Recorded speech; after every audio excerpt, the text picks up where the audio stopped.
Welcome ulit sa ating munting podcast. Kung bago ka rito, dito tayo nag-uusap tungkol sa kasulatan, discipleship, at pagising ng mga tunay na mananampalataya kay Yeshua HaMashiach o tinatawag ng mundo na si Jesus Christ. Sa episode na ito, pag-uusapan natin ang isang bagay na medyo uncomfortable para sa marami.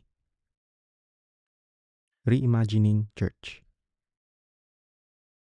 Inspired ito sa ideas ng aklat na Reimagining Church ni na Frank Viola at George Barna. Pero lalagyan natin ito ng mas malalim na biblical and apocryphal perspective. Hindi ito para umatake ng tao at hindi ito para sabihin kami lang ang tama. Ang layunin nito ay tanungin, ang ginagawa ba natin ngayon bilang church ay talagang katulad ng nasa kasulatan? Kasi maraming believers ngayon ang sincere. Mahal nila ang Diyos. Pero posible ring may mga traditions tayong minana na hindi talaga galing sa original pattern ng eklesiya. Gaya nga ng sinabi ni Yeshaya, "In vain they do worship me, teaching for doctrines the commandments of men." Matthew chapter 15, verse 9. Ang tanong, ano ba talaga ang church?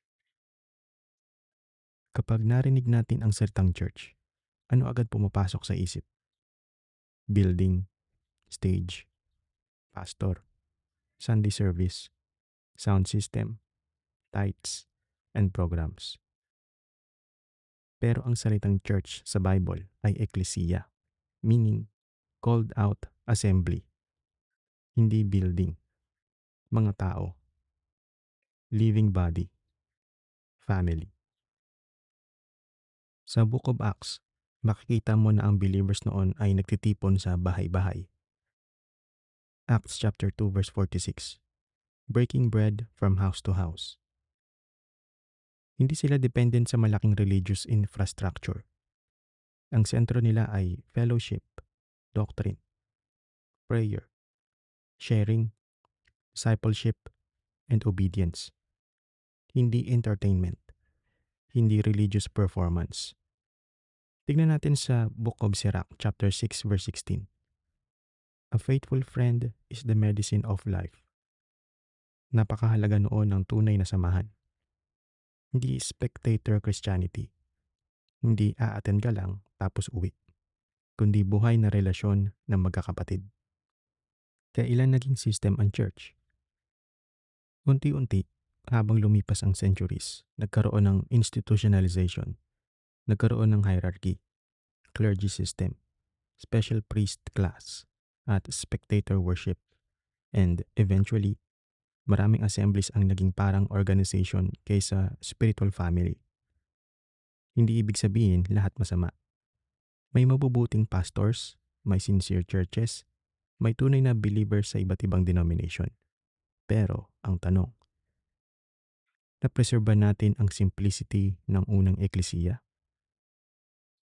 Tignan natin ang pattern ng unang assembly. Sa 1 Corinthians chapter 14 verse 26. Every one of you hath a psalm, hath a doctrine, hath a revelation. Pansinin mo, participatory, hindi one-man show. Hindi isang tao lang lagi nagsasalita habang lahat tahimik. Ang katawan ni Messiah ay may iba't ibang bahagi. Ngayon tignan natin sa Wisdom of Solomon chapter 6 verse 24. The multitude of the wise is the welfare of the world. Hindi lang isang anointed celebrity, kundi maraming kapatid na ginagamit ng Diyos. Tumingin tayo sa problema ng modern church culture. Hindi lahat pero maraming gatherings ngayon ay naging consumer-driven, personality-centered, business-minded, emotionally dependent sa stage. Maraming believers hindi marunong mag-disciple, hindi marunong magturo, hindi marunong magbasa deeply ng scripture, at dependent lagi sa pastor. At minsan, kapag wala ang church building, parang wala na ring spiritual life. Pero noong first century, kahit inuusig sila, buhay ang eklesiya. Bakit? Dahil ang eklesiya ay nasa puso at pamumuhay, hindi sa gusali. Magkaroon tayo ng malalim na reflection. Posible bang maraming believers ngayon na faithful sa attendance pero hindi lumalago sa obedience? Posible bang active tayo sa church culture pero hindi transformed? Kaya sabi sa Romans chapter 12 verse 2, "Be not conformed to this world." Kasama riyan ang worldly religious systems. Ang tanong, si Yeshaya ba ang nagtayo ng religion? Importanteng tanong ito. Hindi nagtayo si Yeshaya ng modern denomination. Nagtawag siya ng disciples. At ang discipleship ay daily walk, obedience, sacrifice, transformation, carrying the cross. Hindi weekly attendance lang. Luke chapter 9 verse 23. Take up his cross daily. Daily, hindi Sunday only. Tumingin tayo sa Apocrypha, 2 Esdras chapter 7 verse 70. The Most High hath made this world for many, but the world to come for few. Mabigat ito. Hindi porket maraming attendees, ibig sabihin nasa makitid na daan na lahat. Ang tunay na discipleship ay madalas countercultural. Pag-usapan natin ang priesthood of all believers. Isang malaking themes ng Reimagining Church ay ang bawat believer ay may bahagi. Hindi lang leaders ang ginagamit ng Diyos. 1 Peter chapter 2 verse 9. Ye are a royal priesthood. Royal priesthood, hindi passive audience. Kaya dangerous kapag iisang tao lang ang may authority at bawal magtanong, bawal mag-share, bawal mag-correct. Parang untouchable ang leadership. Sa tunay na body, merong humility. May mutual edification. At higit sa lahat, accountability. Sabi sa Sirach chapter 32 verse 1, If thou be made the master of a feast, be not lifted up thyself. Leadership without humility becomes domination.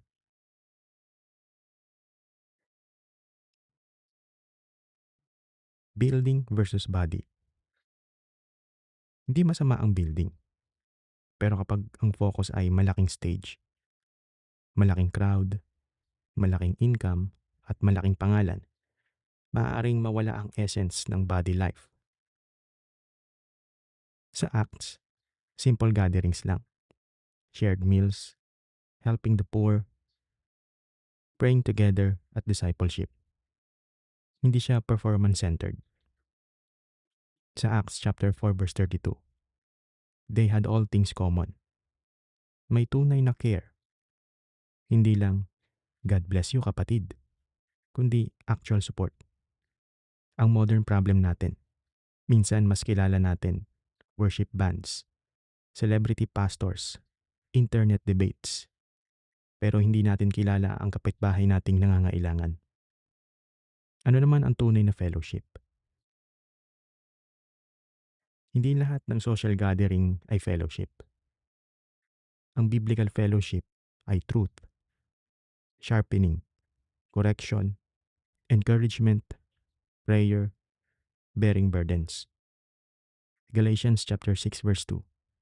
Bear ye one another's burdens. Sirach chapter 37 verse 12. But be continually with a godly man. Napakahalaga ng righteous companionship.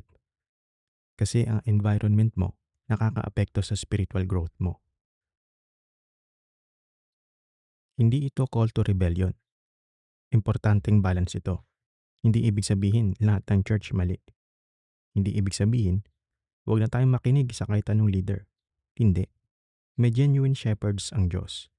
Ephesians chapter 4 says, "My teachers at pastors para sa edification." Pero ang point ay, bumalik sa biblical simplicity. Bumalik sa active discipleship. Bumalik sa body life. Bumalik kay Messiah bilang tunay na sentro. Hindi sa system, hindi sa brand, hindi sa denomination. So bakit marami ang nagigising ngayon? Mapapansin mo, maraming believers ngayon ang naghahanap ng deeper fellowship. Napapagod sa religious routine. Gustong maintindihan ang scripture deeply. naghahanap ng authentic discipleship at maaaring bahagi ito ng pagising. Pero, warning din, huwag maging prideful kasi may tendency ang iba. Kami lang ang enlightened at delikado yun. Knowledge without humility destroys. 1 Corinthians chapter 8 verse 1. Knowledge puffeth up, but charity edifieth. Sa Sirach chapter 3 verse 18. The greater thou art, the more humble thyself. Paano magmukhang tunay na eklesiya today? Hindi kailangan ng perfect setup, pero maaaring magsimula sa home fellowship, Bible study, prayer gatherings, shared meals, helping one another, discipleship, obedience, repentance, at simplicity. Siyempre, kailangan Messiah-centered, hindi personality-centered. Ano ang itsura ng healthy assembly? Ang healthy assembly ay merong truth, love, correction, humility, participation, may scripture, may fruit, at may holiness. Hindi lang emotional highs. Sa final exhortation, ang tunay na church ay hindi natatapos kapag tapos na ang service. Tayo ang templo. Tayo ang living stones. 1 Peter chapter 2 verse 5. Ye also, as lively stones, are built up a spiritual house. At baka ang malaking tanong ngayon ay hindi, anong church mo? Kundi, ikaw ba ay tunay na disciple ni Yeshaya? Kasi sa huli, hindi tayo ililigtas ng denomination. Hindi tayo ililigtas ng attendance record. At hindi tayo ililigtas ng church branding. Ang mahalaga ay faithfulness, obedience, repentance, enduring until the end. Kung nakaabot ka rito mga kapatid, maraming salamat sa pakikinig. Kung gusto mo ng mas marami pang pag-uusap tungkol sa discipleship, Remnant of Israel, Apocrypha Precepts, Ecclesia, Torah, at mga teachings ni Yeshaya, maaari kang mag-follow at makinig sa mga susunod pa nating episodes. Shalom. At patuloy tayong lumakad sa katotohanan, kababaang loob, at pag-ibig ng Mesaya.